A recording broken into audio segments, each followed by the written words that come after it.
is a patch of carpet in the chancel of Aldborough Parish Church on which, when I went up to communion during the festival the other year, I felt a strong temptation to tread rather heavily.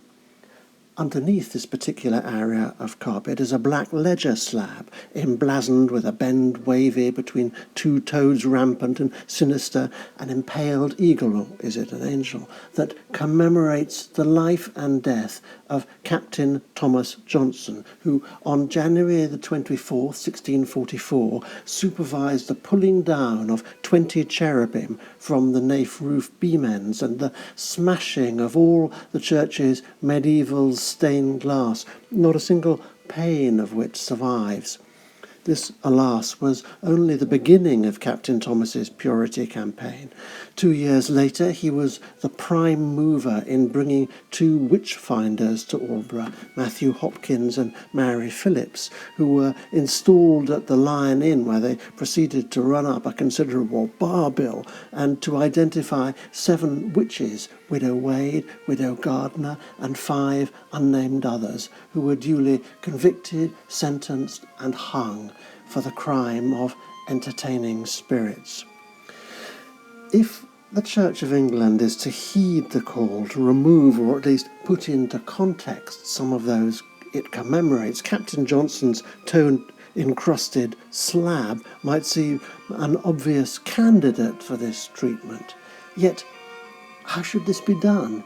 Is defacing an ancient monument or indulging in a retrospective witch hunt the best way to respond to the crimes of the past? Should we contextualise the deeds of Captain Johnson by following in his footsteps?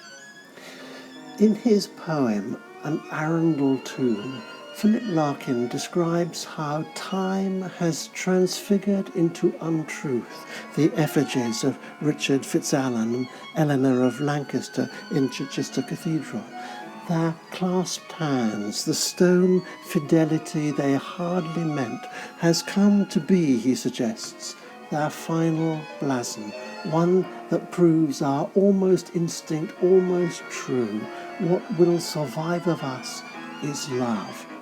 In fact, it's not only time, but Larkin's own poem that has brought about this transfiguration, by transferring our attention from the jointed armour and the military prowess it was intended to commemorate to the touching handclasp of husband and wife. He has changed and enlarged the context in which we see them.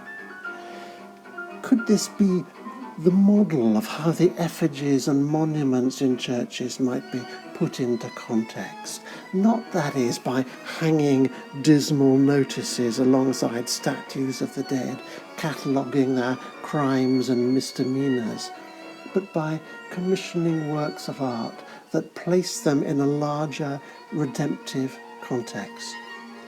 A fine example of something like this is Tom Denny's Redemption windows that were commissioned to surround the new tomb of Richard III in Leicester Cathedral.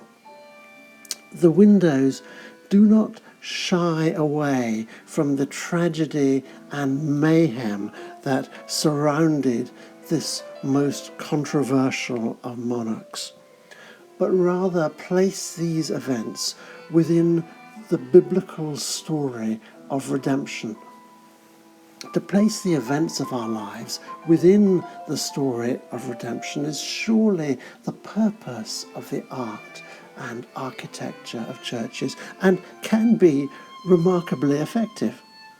On the way up to communion in Aldborough, my instinct to stamp on Captain Johnson's memorial was, I found, quenched by my journey towards the altar. Who are you that judges another's servant? Why do you behold the mote in your brother's eye and not consider the beam in your own? As these and similar texts came to mind, I found myself beginning to think of Johnson in a more rounded way. He had returned to Aldborough in 1642 in the middle of a thunderstorm and found a panic-stricken town expecting the apocalypse. A meteorite shower, discharging as if it were ordnance in a pitched field, was believed to signify impending judgment. And when economic hardship, plague and smallpox, with the afflicted being shut up in their houses, all struck the town, it had seemed that something must be done. Is it pure coincidence that iconoclasm and witch hunts follow in the footsteps of plague? Doubtless the captain, like contemporary iconoclasts and witch hunters, was convinced of the rightness of his actions, and the townspeople, for whom he was borough bailiff 7 times and who gave his memorial an honoured place in the church, might have agreed. Today we have a different view. But if, despite his terrible actions, the captain was a man who trusted in Christ for his salvation, may we still not hope that Widow Wade, Widow Gardner and the others have long since made up their quarrel with Thomas Johnson and are all rejoicing together with the cherubim while they await their resurrection?